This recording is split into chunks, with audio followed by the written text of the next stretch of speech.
우리 옆에 계신 분들에게 이렇게 한번 고백해 볼까요? 오늘도 수고하셨습니다. 주님께서 당신을 사랑하십니다. 오늘 말씀 요한복음 21장은 부활하신 예수님께서 제자들을 다시 찾아오신 이야기입니다. 십자가의 사건 이후 제자들은 두려움 속에서 흩어졌고 특히 베드로는 누구보다 깊은 죄책감에 빠져 있었을 것입니다. 베드로는 예수님께 분명히 이렇게 고백을 했습니다. 마태복음 26장 33절에 보면 모두 주를 버릴지라도 나는 결코 버리지 아니하겠나이다. 그러나 그는 3번이나 예수님을 욕하고 비판하는 사람들 앞에서 나는 그를 모른다 라고 이야기를 했습니다. 닭이 울었을 때 예수님은 베드로를 바라보셨습니다. 그 눈빛 속에서 베드로는 자신이 얼마나 연약한 존재인지 깨달았을 것입니다. 베드로는 밖으로 나가 울며 통곡했습니다. 그날 이후 베드로는 믿음의 길을 포기했습니다. 그리고 베드로는 다시 갈릴리로 모든 것을 포기하고 돌아갔습니다. 그것은 주님이 처음 그를 부르셨던 그 자리였지만 이제 베드로에게는 실패와 후회의 장소가 되었던 것입니다. 다시 손을 잡은 그물은 무거워졌고 그의 마음은 더 무거웠을 것입니다. 그러나 사랑하는 여러분, 예수님은 베드로를 포기하지 않으셨습니다. 부활하신 예수님은 예루살렘 왕국이나 로마 황제 앞에 나타나지 않으셨습니다. 성공한 사람보다 먼저 실패한 사람들을 찾았습니다. 하나님은 언제나 상처난 영혼, 낙심한 사람의 마음 문 앞에 서 계십니다. 잠언 24장 16절에 보시면 의인은 7번 넘어질지라도 다시 일어나려니와. 오늘 이 밤 주님은 베드로에게 하셨던 그 말씀을 우리 모두에게 지금 하고 계시는 겁니다. 너는 다시 시작할 수 있다. 너는 너의 실패보다 크다. 오늘 본문은 바로 그 회복의 은혜를 보여줍니다.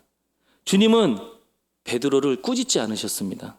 대신 사랑으로 다시 세우셨습니다. 그렇다면 주님은 실패한 베드로를 어떻게 회복시켰을까요? 오늘 그 주님의 말씀을 통해 우리 마음에도 다시 시작하는 은혜가 임하길 소망합니다.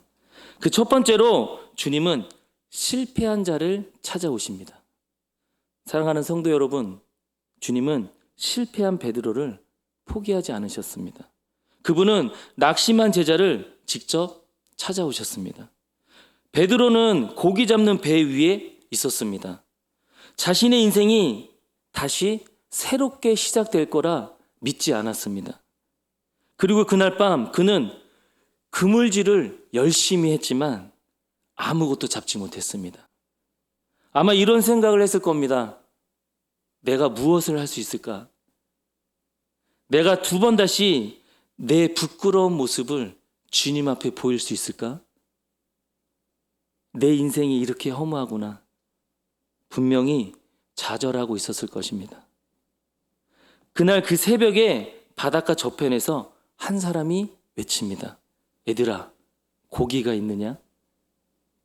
그들은 아직 예수님인지 몰랐습니다. 그냥 어떤 낯선 사람의 목소리로만 들렸습니다. 그분은 말씀하셨습니다. 그물을 배 오른편에 던져라. 그 순간 그물에는 물고기가 가득 찼습니다. 그때 제자 요한이 소리쳤습니다. 주님이시다.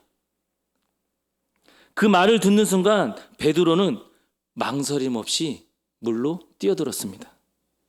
그는 기다릴 수 없었습니다. 베드로는 주님께 달려가야 했습니다. 그리고 해변에 도착했을 때 베드로는 불 피워 놓으신 주님을 보았습니다. 숯불 위에는 물고기와 떡이 구워져 있었습니다. 주님이 말씀하시기를 얘들아 와서 조반을 먹어라. 예수님은 베드로를 꾸짖지 않으셨습니다. 왜 나를 부인했느냐? 이렇게 이야기하지 않았습니다. 그때 왜 도망쳤느냐? 이렇게 묻지도 않으셨습니다. 대신 식탁을 차려주셨습니다. 그 식탁은 용서의 상징이고 사랑의 초대인 것입니다. 나는 여전히 너를 사랑한단다. 그 사랑이 마음이 담긴 식탁이었던 것입니다. 우리의 실패는 주님의 사랑을 멈추게 하지 못합니다. 우리가 낙심해도 주님은 절대 포기하지 않으십니다. 우리가 도망쳐도 주님은 끝까지 쫓아오십니다. 혹시 여러분도 인생에 실패의 자리가 있습니까? 저는 여러 번 실패의 경험이 있습니다. 지난번 간증했던 저의 실패와 죽음에서도 주님께서 저에게 찾아와서 사랑으로 다시 회복시켜 주셨습니다. 그 새해 힘을 얻고 열심히 기도하고 노력하여 축구 선교사가 되겠다고 선교 훈련을 받고 필리핀으로 갔습니다. 그러나 선교가 그렇게 쉽게 되는 것이 아니라는 것을 몰랐습니다. 저는 제가 잘나서 잘하는 것이 있으니 그것으로 하나님께 영광을 돌리면 되겠다라고만 생각을 했던 것입니다. 그러나 현실은 제가 생각하는 것과 너무나도 달랐습니다. 제 힘으로 할 수 있는 것이 아무것도 없었습니다. 사실 저는 지금도 이 자리에만 서면 눈이 잘 안 보입니다. 긴장하고 떨리고 말도 잘 못합니다. 발음도 안 좋아지고요. 그 이유는 베드로처럼 과거의 제 부끄러운 모습이 하나님께 죄송하기 때문입니다. 나 같은 사람이 어떡하게. 그런데 저는 사회에서 정말 말도 잘하고 센스 있고 위트 있다는 소리를 많이 듣습니다. 심지어 저희 아들 지훈이 돌잔치 사회도 제가 봤습니다. 사람들이 재밌다고 칭찬도 많이 해주었고요. 여러 가지 레크레이션 강사도 많이 했습니다. 여기저기 각종 사회도 많이 보았습니다. 지금도 다른 교회에서 체육대회 사회나 레크레이션 강의로 계속 문의가 오고 있습니다. 그리고 저는 축구 지도자로서 어느 정도 성공을 했습니다.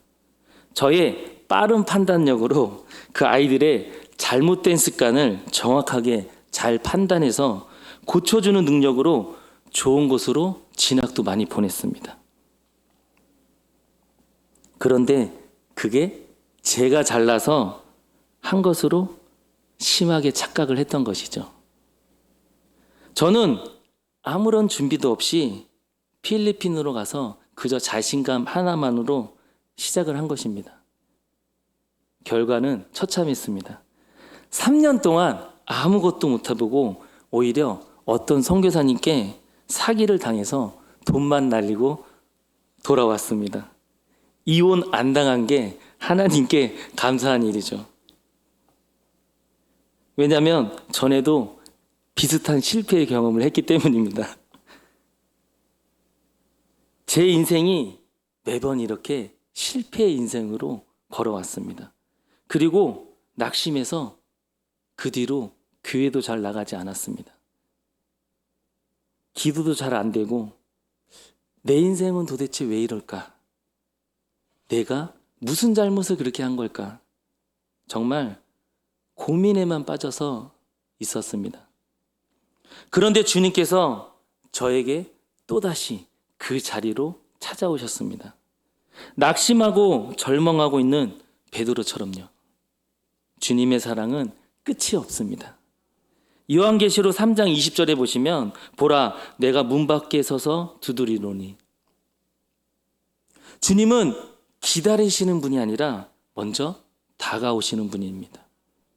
그분은 지금 이 순간에도 말씀하십니다. 너의 실패보다 나의 큰 사랑으로 다시 시작하자. 얘야, 내가 너를 포기하지 않았단다. 예수님은 그때도 베드로를 찾아가셨고 저에게도 찾아오셨고 오늘도 이 자리에 우리를 찾아오십니다. 주님은 낙심한 자를 일으키시고 무너진 자를 새롭게 세우시는 회복의 주님이십니다. 그래서 저 같은 사람이 주님의 은혜로 이 자리에 서 있는 것입니다. 아멘. 네, 그러므로 사랑하는 우리 성도 여러분, 지금 어떤 상황이 있든지 여러분이 여전히 주님의 사랑 안에 있음을 기억하시기 바랍니다. 실패의 자리는 끝이 아니라 주님이 새 일을 시작하시는 자리임을 믿으시기 바랍니다. 두 번째로 다시 시작하게 하시는 주님은 사랑의 질문으로 우리의 마음을 회복시켜 주십니다. 식사가 끝난 후에 예수님은 베드로에게 가셔서 그의 마음을 가장 깊은 질문을 던지십니다.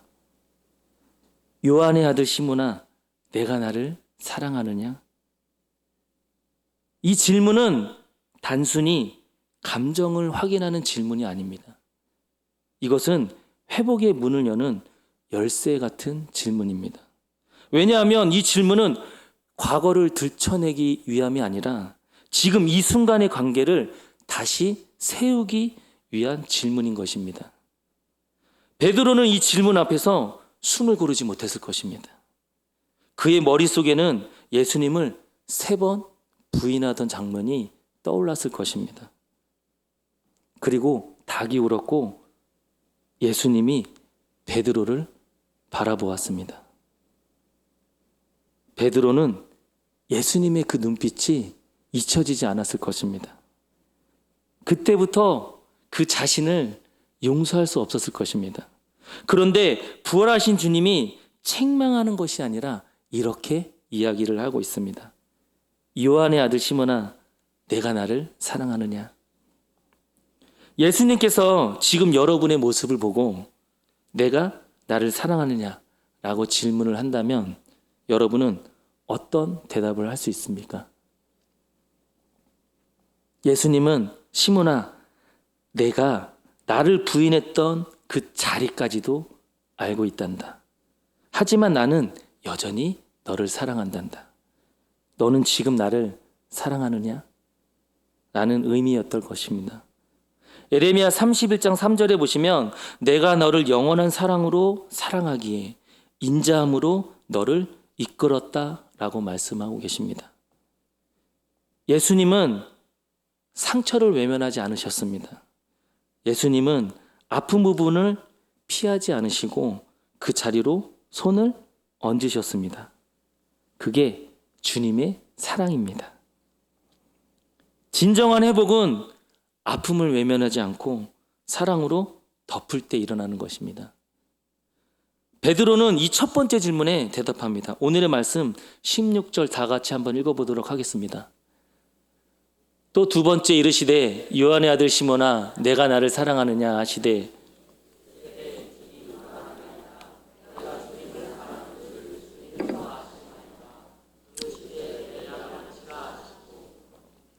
아멘. 그러자 예수님은 말씀하십니다. 내 어린 양을 먹이라. 이 말은 내가 여전히 너를 믿고 있다. 너의 실패가 전혀 문제가 되지 않는다. 이 말씀은 회복의 선언이었던 것입니다. 하지만 주님은 한 번 묻지 않으셨습니다. 2번, 3번 물으셨습니다. 요한의 아들 시몬아, 내가 나를 사랑하느냐? 그때 베드로의 마음은 무너졌습니다. 그는 걱정하고 괴로워하면서 이렇게 고백을 했습니다. 17절에 주님, 모든 것을 아시오매 내가 주님을 사랑하는 줄을 주님께서 아시나이다. 이 대답은 단순한 변명이 아니라 눈물 섞인 회개의 고백이었던 것입니다. 주님, 제 사랑은 부족하지만 주님은 제 마음을 아십니다. 제 안에는 여전히 주님을 향한 사랑이 있습니다. 그때 예수님은 다시 말씀하십니다. 내 양을 먹이라.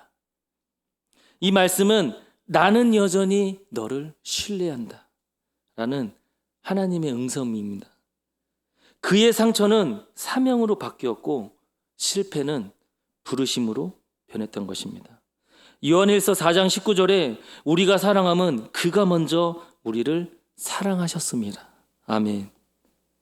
사랑하는 성도 여러분, 주님은 오늘도 우리에게 똑같이 질문을 합니다.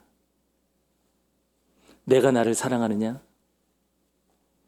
이 질문은 우리를 책망하기 위한 질문이 아닙니다. 과거의 실패를 끄집어내어 상처를 주려고 하는 말씀도 아닙니다.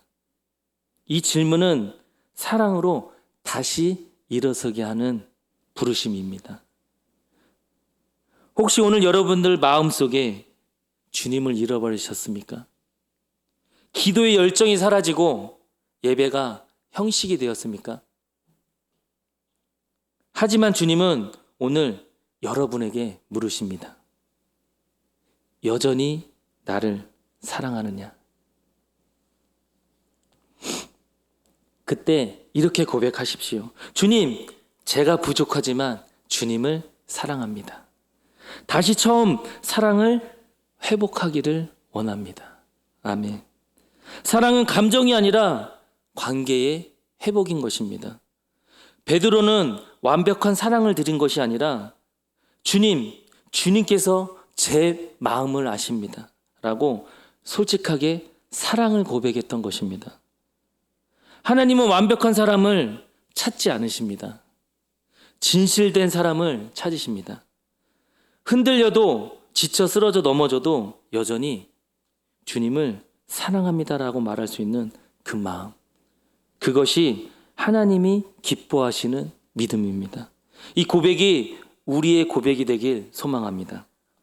마지막으로 다시 시작하게 하시는 주님은 다시 나를 따르라 말씀하십니다. 예수님은 이제 회복된 베드로에게 이렇게 말씀하십니다. 18절입니다. 함께 읽어보도록 하겠습니다. 내가 진실로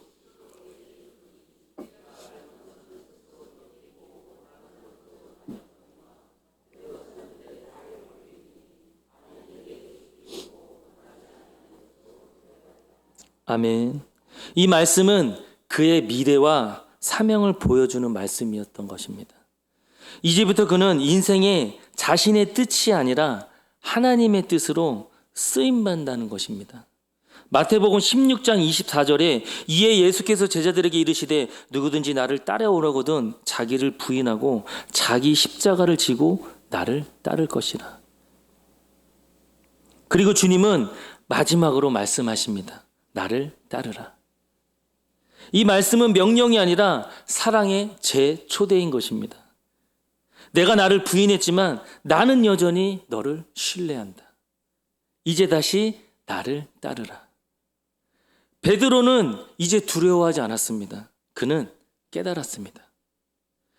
진정한 제자는 넘어지지 않는 제자가 아니라 넘어져도 다시 주님을 따를 수 있는 자라는 것을, 그리고 그는 평생 그 부르심에 순종했습니다. 마침내 로마에서 십자가에서 거꾸로 매달아 죽으며 나는 주님처럼 죽을 자격조차 없다라고 고백했습니다. 그의 실패는 영광이 되었고 그의 눈물은 열매가 되었습니다. 우리 사랑하는 베들레헴 교회 성도 여러분, 오늘 주님은 우리에게도 이렇게 말씀하십니다. 나를 따르라. 이 말씀은 완벽한 자에게 주신 명령이 아닙니다. 연약한 자, 다시 일어서길 원하는 자에게 주는 은혜의 초대인 것입니다. 이사야 43장 19절에 보시면 보라 내가 새 일을 행하리니 이제 나타낼 것이라. 아멘. 주님은 오늘 여러분의 삶에 새 일을 행하시기를 원하십니다. 어제의 실패가 오늘의 사명으로, 과거의 눈물이 내일의 간증으로 바뀌는 그 일을 행하시고 계시는 것입니다. 그러므로 오늘 주님의 음성에 순종하시길 바랍니다. 주님, 제가 다시 주님을 따르겠습니다. 이 고백이 오늘 우리의 결단이 되기를 소망합니다. 말씀을 정리합니다. 하나님은 실패한 사람을 다시 쓰십니다. 베드로를 포기하지 않으셨듯이 주님은 오늘도 여러분을 포기하지 않으십니다. 우리의 실패는 끝이 아닙니다. 오늘 우리가 들은 말씀은 단순히 한 제자의 회복의 이야기가 아닌 것입니다.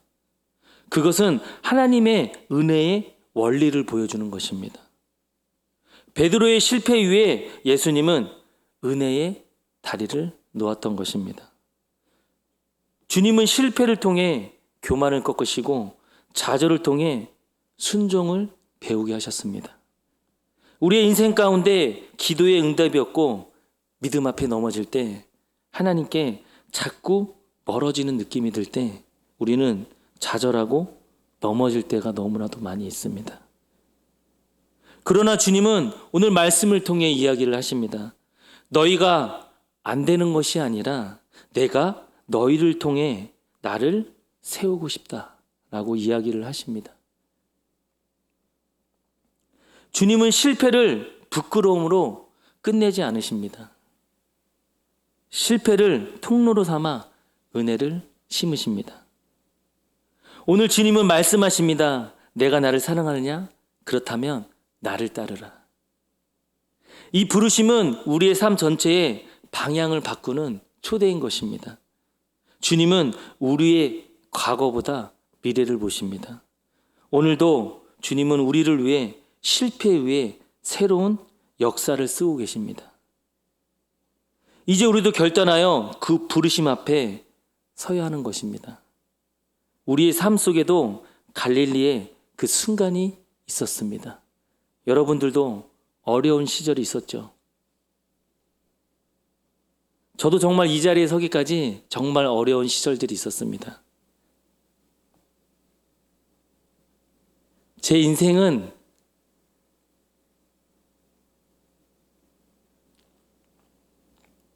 정말 고난의 연속이었습니다.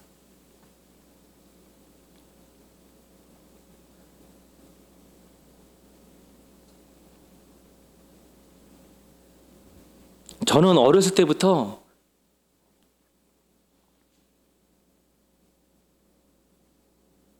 죄송합니다. 저는 어렸을 때부터 초등학교 6학년 때까지 귀신 들려서 정말 밤낮 없이 뛰어다녔습니다. 그럴 때마다 저희 어머님이 저를 위해 기도를 해주셨습니다. 저희 아버님은 저희 어머님이 교회를 나가신다고 열심히 저희 어머님을 때리셨습니다. 저는 그런 학창 시절을 보내면서 운동에 빠져서 운동을 열심히 했지만 제 삶은 좋아지지 않았습니다. 나중에 고등학교 때 전학을 가면서 저희 어머님이 새 어머니라는 것도 알게 되었습니다. 그 젊은 그 어린 요즘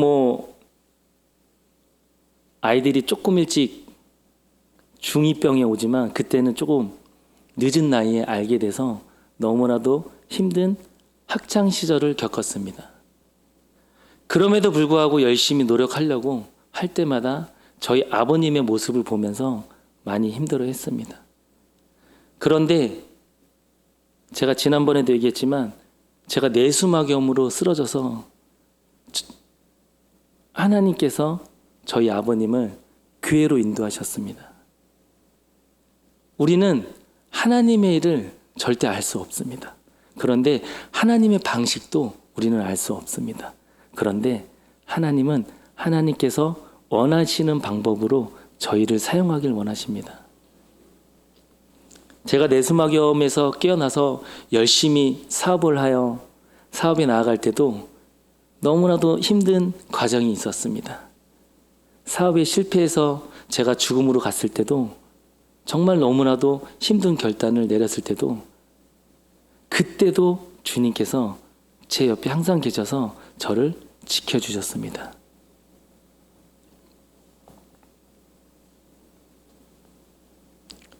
저는 그것을 알지 못했지만 저를 위해 기도해 주는 분이 계셨고 하나님께서 제 손을 놓지 않으며 끊임없이 저를 사랑한다며 이야기를 했습니다. 우리 사랑하는 성도 여러분, 정말 너무나도 힘들고 어려울 때 우리가 주님 앞에 고백할 수 있는 성도님들이 되길 소망합니다. 주님, 제가 주님을 사랑합니다. 오늘 베드로가 회복된 것처럼 오늘 이 밤 여러분들의 마음에도 새로운 회복의 불씨가 타오르길 바랍니다. 오늘 이 고백이 우리의 고백이 되길 바라며 오늘 이 수요 예배가 다시 시작하는 믿음의 예배, 회복의 밤이 되길 간절히 소망합니다. 아멘. 우리 이 시간 그런 믿음을 가지고 함께 찬양하며 나아가길 원합니다.